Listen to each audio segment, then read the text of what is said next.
Hello, hello, hello, hello. It's that time again. It is for House of PMO and HotPMO, where we bring together a monthly magazine show, Fast and Furious. And hopefully today we've got quite a lot of different eclectic things to talk to you about. So shall we get going?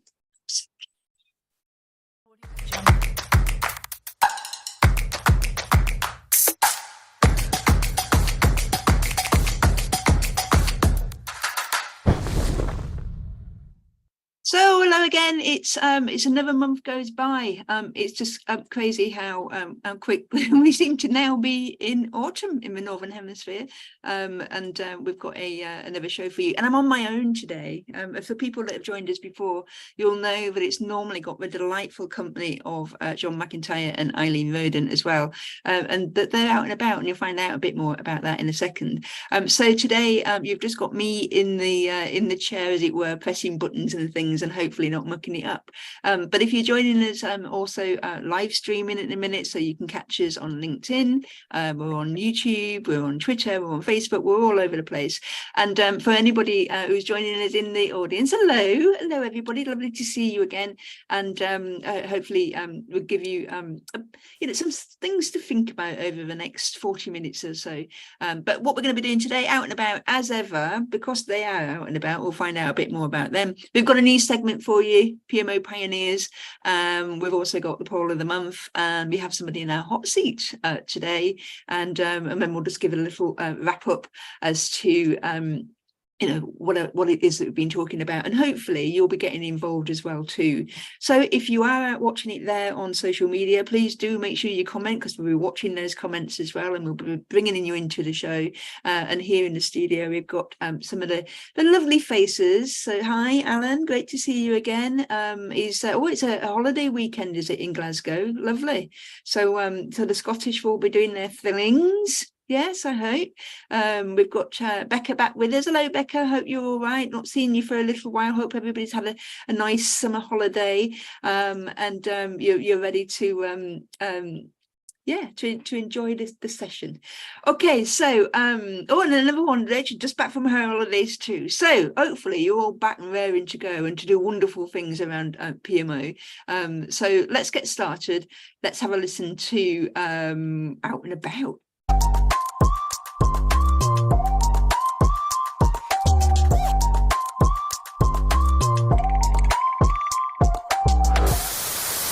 So out and about, we normally, when we're out and about, is tell you a little bit more about what we're doing. And there is a couple this time.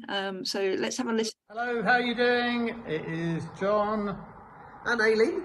And we are in Finland. I know. We're really sorry we can't actually be live there, but we're having a great time over here in Finland, meeting some new people. First time for both of us over in Finland. Absolutely. Meeting new people, and we're out here delivering some training. And I guess we're just here to talk about a couple of learnings that we've had and reflections that we've had from doing that this week. Yes, so we've done 2 days, we've got one more day to go, but what's been really interesting is just recognising that actually making connection with people is the same wherever you go. Absolutely. I mean, it's been a great few days, but also when you go into this, has been training for project managers we've been doing. And you tend to think about the processes that you have to go through, how they need to follow the standard steps that we teach on project management courses. But when you actually get into it, you're reminded in the room that it really is all about human interaction, like all project management, right?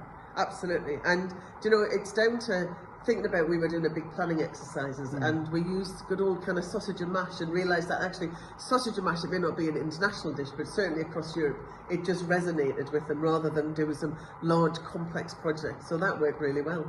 Absolutely did. It was quite funny. Are we allowed to tell them that actually the night before we were doing it, we suddenly had a panic as we were walking through the slides together in the hotel bar, and we sort of thought, oh, actually, what if people in Finland don't have sausage and mash as part of their regular diet? And imagine if we're standing up front and we suddenly say sausage and mash, and everyone looks at us blankly and has no idea what mashed potato is. So we had the desperate run up to the lady at the bar in the hotel, say, excuse me, this is a really weird question, but is mashed potato a thing in Finland? And it is. It is. There we go. And just as heated discussions in Finland as we do in England about whether butter or milk needs to be included in mashed potatoes. So a great planning exercise. Absolutely, it was really, really good.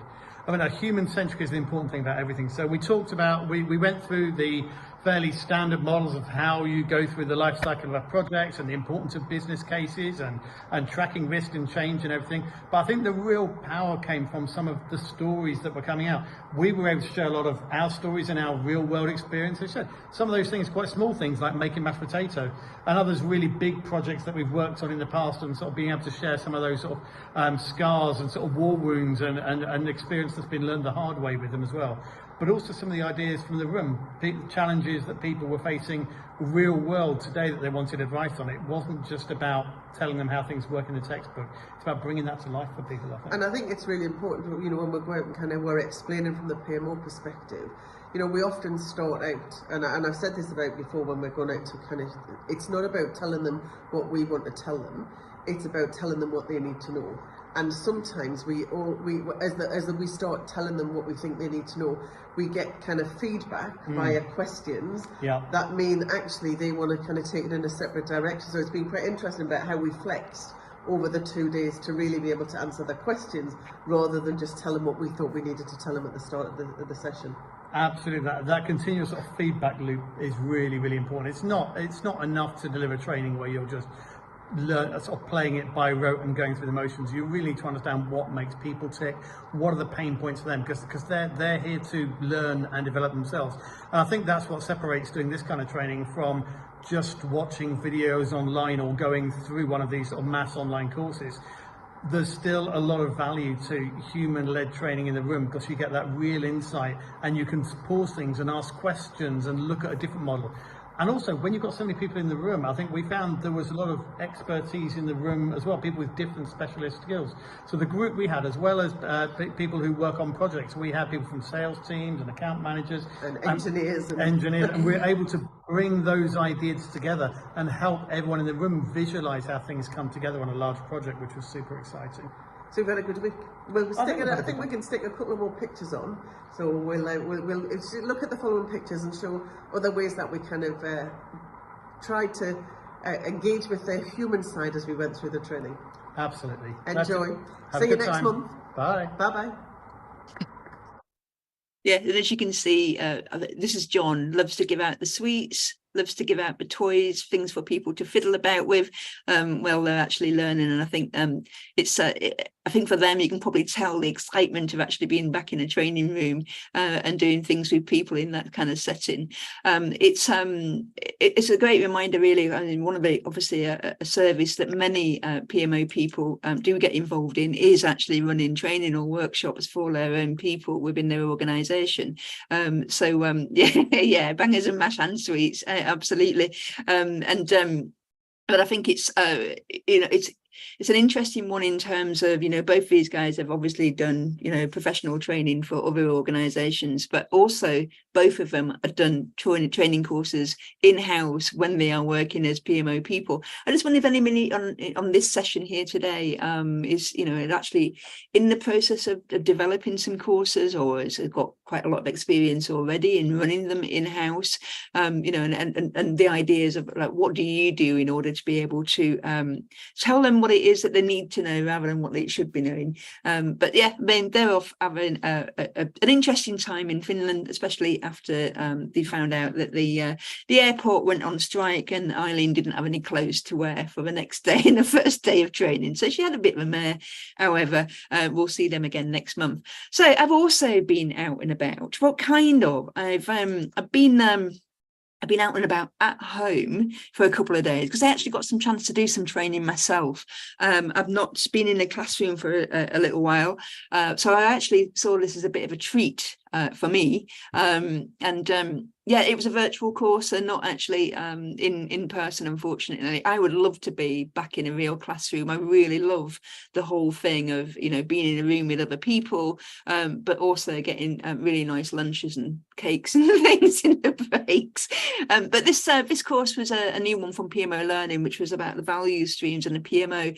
I don't know how many of you are looking at value streams, whether it's something that is coming into into your organization, whether it's in your, you know, conversations or parlance about it. But I needed to, I wanted to understand a lot more of it, because I'm seeing certainly from some of the members of House of PMO having job titles like, you know, value stream PMO lead and things like that. And I'm just like, I'm fascinated to what's going on here. Is this just an agile thing? But just to give you just an insight really as to what I've learned about it and what was covered. That's the first day that you can see that was on the agenda, on the learning agenda. And the whole idea of it is that they were looking at using value streams for the PMO's work that it does in kind of centre of excellence work around the project delivery life cycle, and ultimately about where you can see where there are gaps, waste, things that need to change. So it's very much a continuous improvement type of activity that you're utilizing the value stream approach for. And it went down really, really well. Because some of the other delegates on the course are finding that, you know, in their PMO, they are looking to do, you know, we know there's some problems, but trying to pinpoint where they are, understanding when they do find where they think the issues are, what may be the unintended consequences of either updating that, changing that, or doing something drastic like getting rid of things.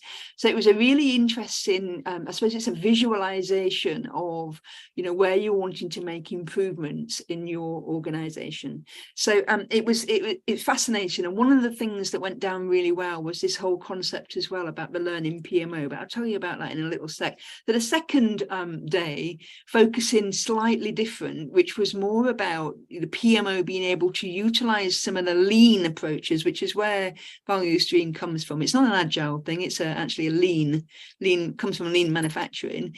So it's been able to utilize some of those approaches in the way that the PMO offers its services, and also how the PMO chooses to run itself, and also how it manages its own initiatives, you know, the things that we're all working on in the background, other than delivery support, in order to be improving the capability of the PMO. So that's where we started to utilize some of the value stream approaches for the PMO services. You can imagine, if you take one of the many services that the PMO offers, if you looked at, for example, the risk management process, you can visualize that in terms of a value stream and allow you to work through and step through the processes to understand, you know, who gets involved here, what needs to happen here, what's the input, what's the outputs, all of that kind of thing, making it very visual. And I think the learning PMO side of it came from the fact that, you know, this is a brilliant way for the PMO to learn, the people within the PMO to learn. We know that people can obviously take training courses to improve their knowledge and things like that, but actually utilizing this kind of approach really allows the team to come together so they can see the entirety of, you know, what it is that they're doing step by step. Because often, you know, people within the PMOs might not understand the whole, how it's all fitting together. And I think the people that were on the course really like this concept about it being a learning PMO, that we're always there, you know, to continuously be learning, because that's the way, the nature of change anyway in the organizations that we're working within. So what I took away from it is that it is a great way for PMOs to carry out continuous improvement in a really practical way. And actually it's based on good practice that's been around for years in terms of kind of the lean approach.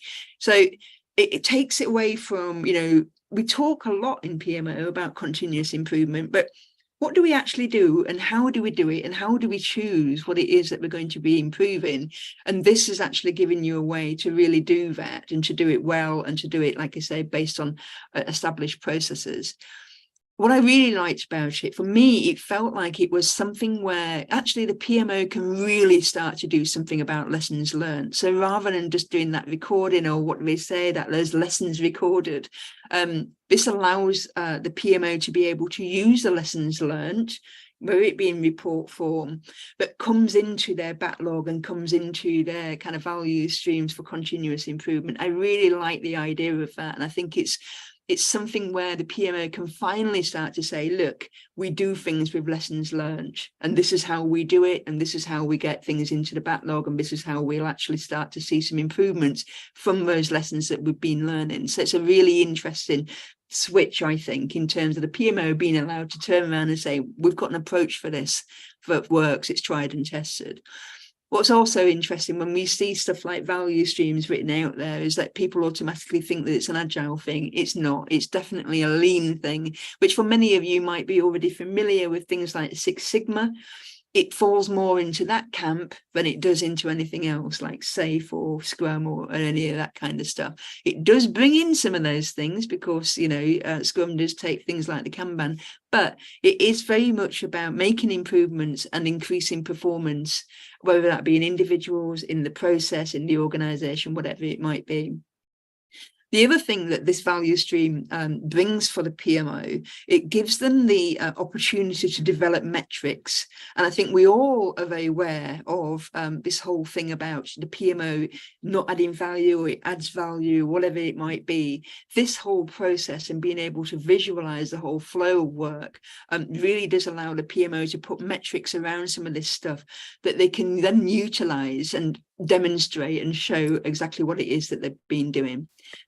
Philip asked the question, do you see value streams as open-ended or with a finite time frame like a project, and what's the implication for how funding is allocated? Interesting big question, Philip. The interesting thing is that value streams can be seen in different forms. For our thing, from what we learned on the training, is that the value stream for say project delivery, it is finite, because we're always looking at the changes that an organization is going through, or it's wanting to bring on new delivery methods, or we're wanting to do little tweaks here and there. It's a continuous thing. And I think that's how value streams are used a lot in terms of software development as well. It's about the product. So it's a product life cycle, really. So it's not necessarily just related to the project at any one given time. It is that life cycle of a product. And in our sense, on this training course, the project delivery life cycle is that product, and that's what we were covering on day one. A lot of different questions. Again, you know, it's in terms of things like funding implications and stuff like that. There's probably more, you know, that I can share with you, but it really did. Honestly, I'm a novice. This is one of the kind of stuff that I've started the conversation really for me, and trying to do more reading around it. Now I understand the basic concepts. So I'm going to have a look at the comments back and see what we can pick up from those, and ask some questions of people that really know what they're talking about.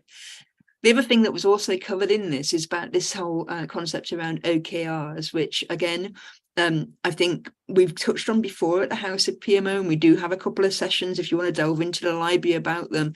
But again, this was about being able to wrap up both OKRs at that PMO level, but also trickle down to the individuals within the team as well. And again, from practical examples that were shared during the training, it's just how much they can really help with the whole team dynamics, that you know, bringing the team together, but they're really working all working together. But also the fact that it is aligned with some of the continuous improvement type work as well. And then finally, the bit which kind of took us a little while to get our head around was around using Kanban boards yourself within the everyday work tasks and activities that a PMO might be doing. Now, for me personally, it felt easier to do this kind of thing if you were doing an initiative within the PMO. So, for example, if you're wanting to update and revitalize the lessons learned process, for example, you may choose to do that in a kind of Kanban type of way. The other thing that I really liked about the whole concept around the Kanban is that you limit the work in progress. So actually, this is about being able, from a PMO point of view, to really prioritize their backlog in terms of the things that they're being asked to do. You know, with these changes that need to happen, or tweaks to certain reporting, or whatever it might be, is that there has to be a limit in terms of what the PMO can do and achieve based on the people that they have within the PMO and the skill sets that they have. So I really like that idea about, you know, I can imagine either virtually or in the office, that the PMO has its Kanban board, so people can quite clearly see what is on that backlog, what is already going to be coming, what is it that we're working on, and what things are we done. So, you know, really interesting. It gave me some, you know, just some different thoughts about how we might not only run the PMO, but how we actually do some of the service type stuff and the initiatives to make what we do better. So some stuff there to think about, and yeah, it's out and about. It was lovely. I don't know about you, but when somebody says to me, a 2-day course, can you go and do this? First thoughts are like, oh my God, I've got all this stuff to do in my backlog and things that I need to have, you know, normal work, day-to-day things. And when I finish that, I just think, you know, this is a real treat and a real opportunity. So I'm going to really enjoy it, and I'm going to get really cozy in my, you know, setup and all my notes and everything else. It was lovely. And hopefully, you know, you feel the same way when it comes to learning. So we're on to a new segment now, which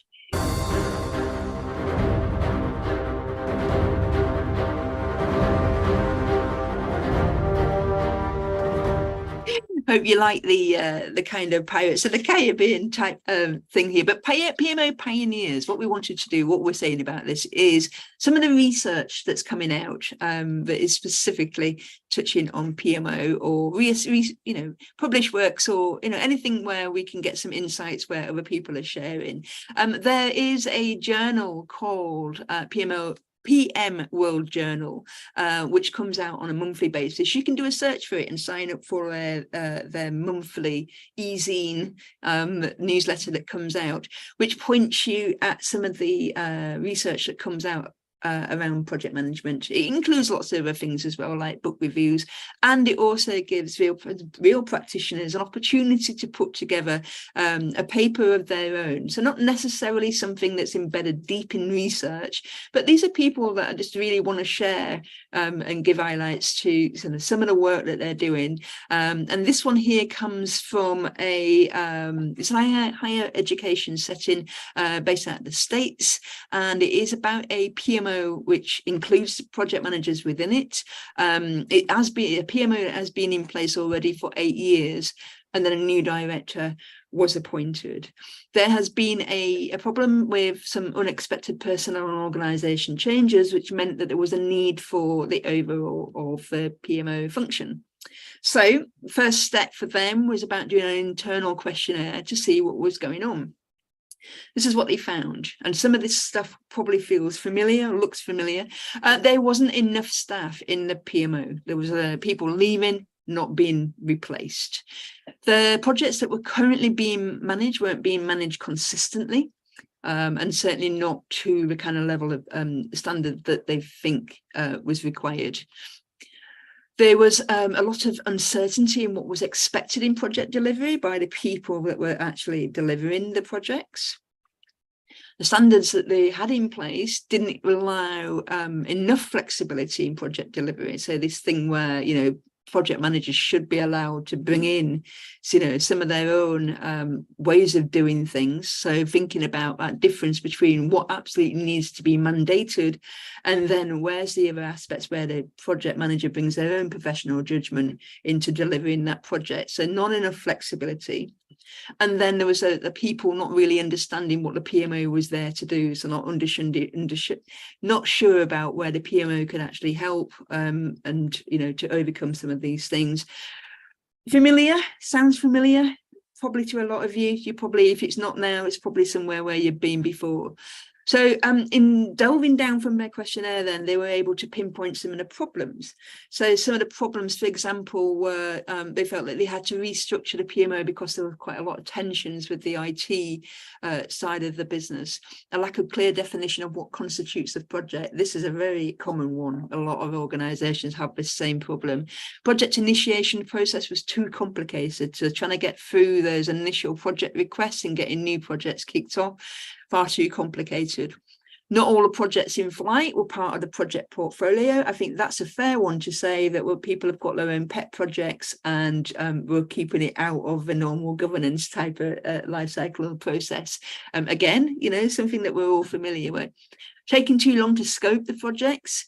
So obviously delays in projects being kicked off, delays in projects being delivered, and then taking too long for manual reporting for governance. I think there's all those things that will probably sound familiar to you. So What else did they share in terms of their insights? One of the bits I really liked, actually, which is just stepping back for a second, I'll come to some of the solutions that they had to some of their problems.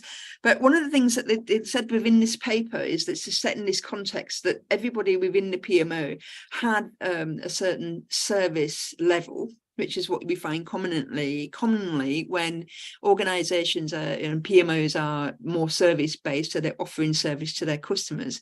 The service expectations side of it is something that feels really familiar from the PMO competency framework. When we look at some of the skills, knowledge and behavior side of it, these were their service expectations. So these are not necessarily to do with the service levels of which people can expect coming out of their different services. These were about the kind of expectation that goes along with offering services from the PMO.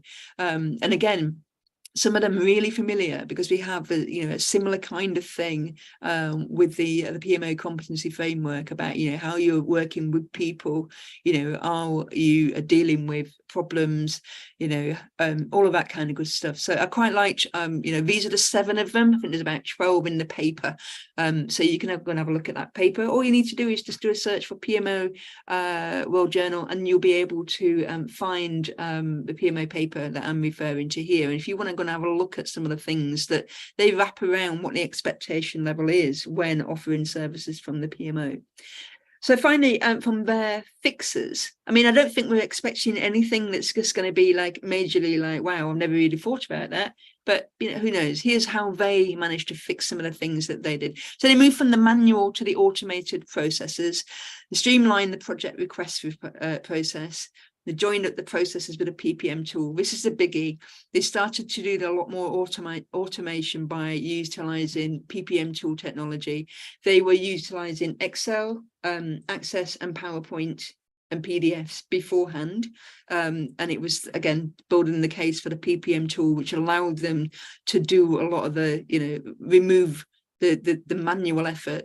One of the big things for them is that having 4 governance meetings in a month meant that actually there's a lot of man hours went into the whole reporting process, which then, freeing up the time allowed them to look at the project change process to actually streamline that, but to also join that up with the PPM tool, which of course, if you look at this, the next parts, rescheduling the governance meetings to include IT, that's all it took was to this kind of like angst between the 2 parts. All it took was actually communication to find out, what's the real problem here. And actually it was all about just trying to, be in the same meetings if it needed to be, being in the right meetings and having that voice. So actually, what they thought was a complete overhaul of the PMO in terms of we need to change the entire structure. Actually, it was more about some of the meetings that they have in place. There's a lot of comms and education on the project request process as well to get people aligned to the changes that were happening, obviously, with the PPM tool. And interestingly, in the paper, they talk that the problem around the time to scope and taking it too long actually is still an ongoing concern. So they'd not cracked that one either. But again, for these kind of things, it's always nice to be able to hear what other people are doing, to see some of the problems that we all encounter. And actually, some of the solutions that they're able to move forward with, they're not rocket science. They're not totally innovative and out of reach of anybody. But again, these are some of the things that we like to get insights from other people. So yeah, so go and check that one out if you'd like to just read it a little bit more. But the new segment, PMO Pioneers, will be back with some more research papers. We've got more lined up for you. Always good to see what some of the academics are doing as well. But that one's just from a practitioner. Okay, so let's to move on to next segment.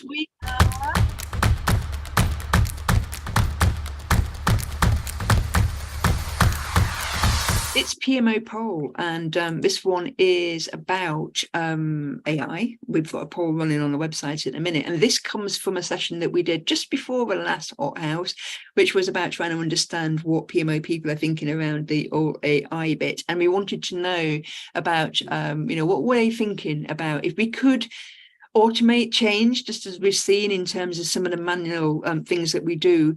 What ideally would you like to see and take advantage of with some of the AI technologies, with the repetitive manual parts of some of the current PMO work you do, or some of the P3M activity? I've got a quick poll. It would be great if you could give your thoughts to this one. So thinking about AI in PMO, which repetitive stroke manual parts of the PMO activity would you most like to see utilising AI technologies? You can see, obviously, from the screen there, these were just some of the ones that people had done from a brainstorming type activity. You know, we obviously, when it comes to doing some polling, we've got to shorten some of the choices there. But you can just see from the number of things that are on there, just what some of your PMO peers are thinking about that AI is going to give them. We'll do a share of the results there. Surprise, surprise, not reporting is obviously one of the ones where we can see, you know, taking away a lot of the time that we put into reporting on a weekly, monthly basis. But also you can see there it's benefits tracking, and raid logs also get a mention too. Just that you show you what the results look like for the actual polling on the website at the moment, which is finishing in a week or so. You'll find that there, you know, is a lot more people are also saying it's the reporting side that we'd like to see. So part of our role at the House of PMO is that we're, you know, we're starting the AI series. We started it last month. We've got a session coming up in London in October, which will then allow us to kick on and start to address some of the things that are stopping us from being able to get some of this stuff, you know, utilising it within the PMO, but also just thinking about some of we need to make the small steps in order to be able to get those big gains, and also those small steps that allow us to be able to, you know, that feel reachable, because, you know, not all of us are going to be able to be in a position where our organizations are going to go gung-ho with the AI technology and suddenly our PMOs are totally transformed and wonderful. I think we've got a bit of a journey ahead of us, and that's what we're going to be covering over the coming months. So thanks for that. It's always good just to have that check, see whether we're still on the right lines. So finally, segment of today, it's hot seats, and I've got a really interesting one for us today. We've got Orion joining us. Hello, Orion, you okay? Yes, I am. Lovely to see you today. Thank you for inviting me to come and join you on this great program. Yeah, so we've known each other for a few years now, and one of the you know, the reason why is obviously you're working for this company called TSO. Just tell us really briefly what TSO is before we get into finding out a little bit more about you. Well, TSO is the stationery office. For those who are familiar with us, we're part of what used to be the Her Majesty Stationery Office. So that's a bit of history for you, just in a sentence. But we are publishing for a lot of public sector clients, and we also have a large amount of content which many of your listeners will be familiar with from the days of the OGC. So we were part of taking best practice from communities into works that are then used in a place of practice, so people can implement that knowledge in a place of work. So things around project management, IT service management, those are some of the areas of the best practice that we continue to publish in even now. And one of the reasons why I've invited Orion on today, other than being a sparkling personality, is that the House of PMO has worked with TSO on the PMO competency framework and other things as well, because it's not just about books anymore, is it? The whole publishing world. I mean, I'm fascinated. I love books. Eileen, if she was here, she'd be gushing. You know, she's all loves her books. But publishing today is not just about that anymore, is it? Really? No, it isn't.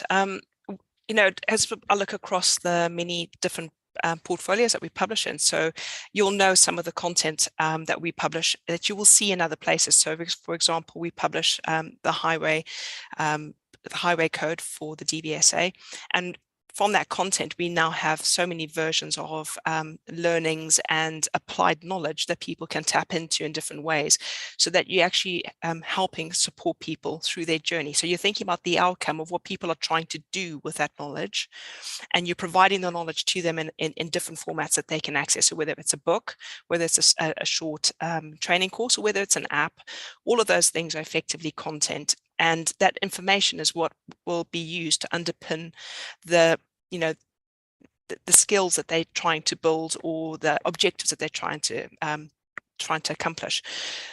And what we find is that, depending on the content, you might find that some of it is just a book, and sometimes you just need an app. But it's where you're trying to drive change and influence people's behavior to conform to a standard, because that's effectively what it is. Best practice in the area that I work in is around trying to get people to think about things in a systematic way, and to make those processes repeatable, so that you're creating skilled workforce, that you can hire somebody with that qualification, and you know that they will understand, for example, in your sector, how to run, how to work within a PMO. Do they have the competencies? So all of that content that would be first in a publication is then mirrored throughout all the other products that will underpin the outcomes that person's trying to do. So your section earlier about value streams was very interesting, because that's effectively what we're doing. We're just thinking very much about the part we play in providing the information that people require to achieve their final outcome. So we think about where they're coming from, where they may have heard about this content, and what their objective is. And we just make sure that we fill the gaps, so that we're providing the knowledge, information that they need to achieve that outcome. I've always been fascinated to understand where, talk about best practice, and we all know and love, things like the P3O manual or whatever it might be. How does somebody like TSO, how do you identify like potential authors, or do they come to you? Like how does it work? This new knowledge, or that kind of thing. That's a little bit of alchemy. I'll do my best to explain it. Largely, people will know us, and we're in an established market where we're a recognized publisher because of the quality of our products and our audience that we serve.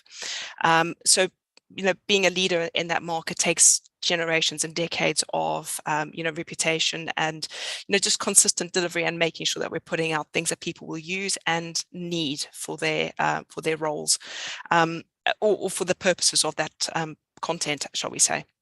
But what we're finding now is that whilst we rely on best practice is a lagging measure. So you're looking kind of at what people have done. But when you're entering into the new world of new and different, we're kind of now needing to tip the scale a little bit and start going into the more of the, like you say, pioneering areas. So areas where there is new emerging knowledge and know-how.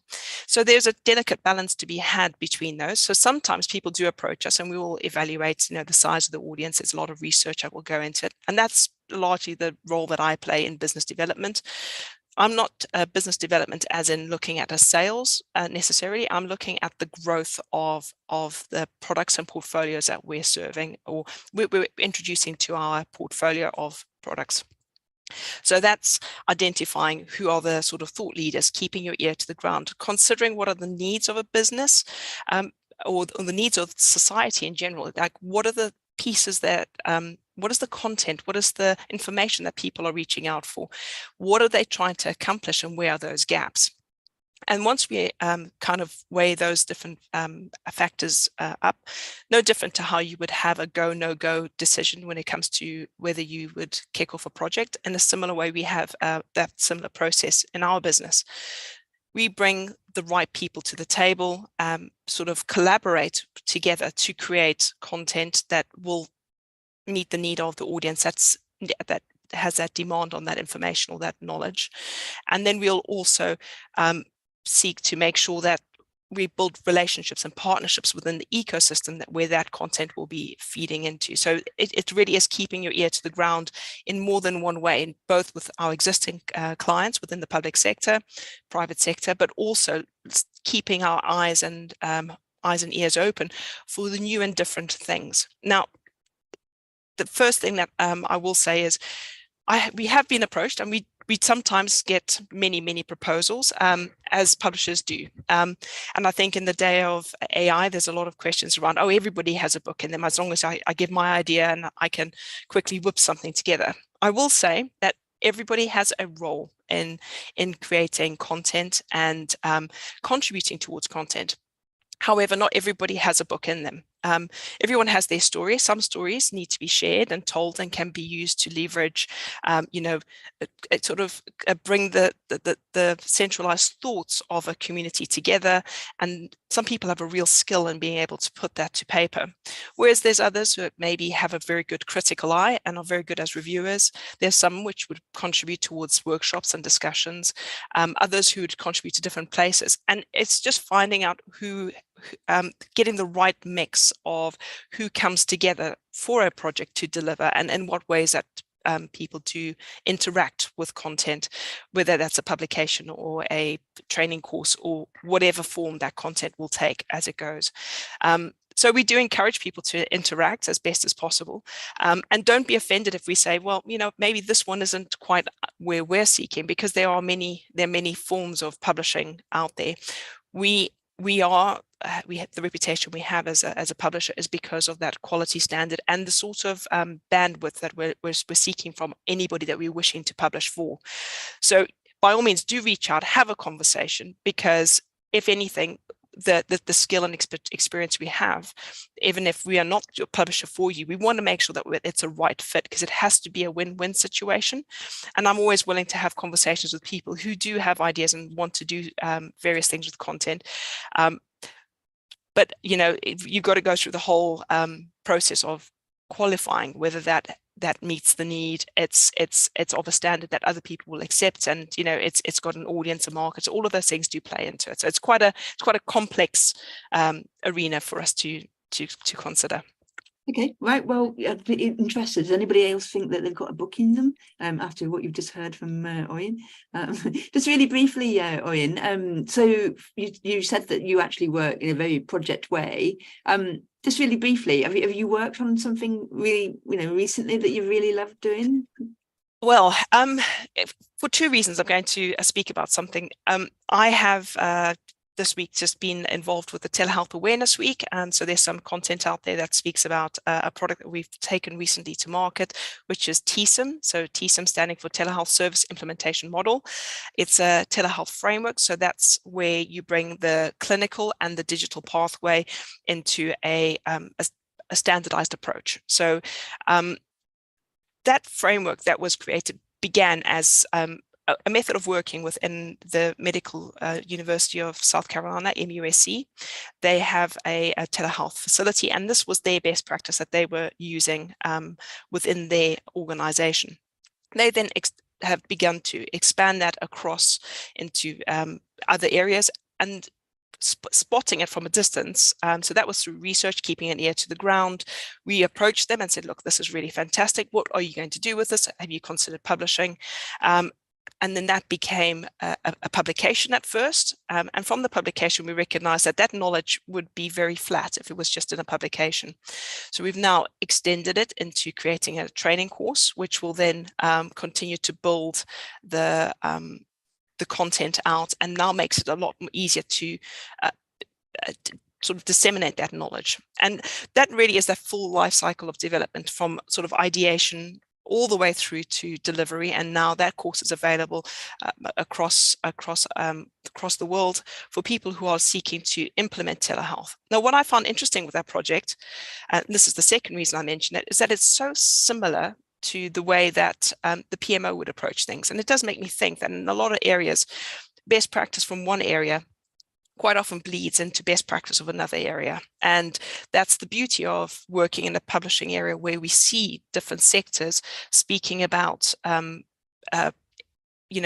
content or method of work, because you begin to pick up lessons no different to what you've seen there from your pioneering section.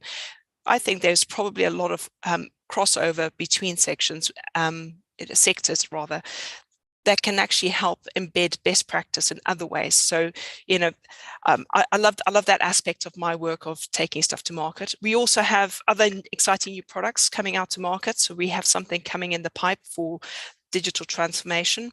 There's other products related to managing complexity with organizational governance with regard to IT security. That's again very, very exciting, and there's some announcements coming in the new year around that. Experience, how do you bring the human into the consideration of all the processes that we're building? I think no different to having a tool set, as you can imagine. All of these are just effectively tools, and you've got to know which tool to pick up at the right time. So I would encourage anybody who's listening today to have a consideration of some of these other best practices that are out there, and consider it your chisel or your screwdriver when you have that need and you see that there is a gap in an organization. I think it could be something that you know, the PMO office certainly can champion as some of the ideas for instilling change.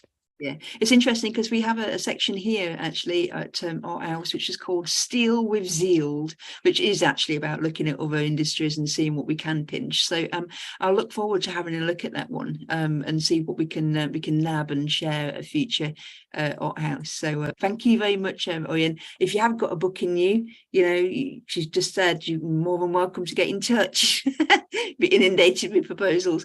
But thank you very much. It's lovely to see you. And just to wrap up really quickly, we've got more stuff coming as ever. You can check out on the events page at House of PMO, and these are just a selection, a small selection of things that are coming your way. So that's it for today. Thank you very much, everybody. You take care, and we'll see you again next time. Bye.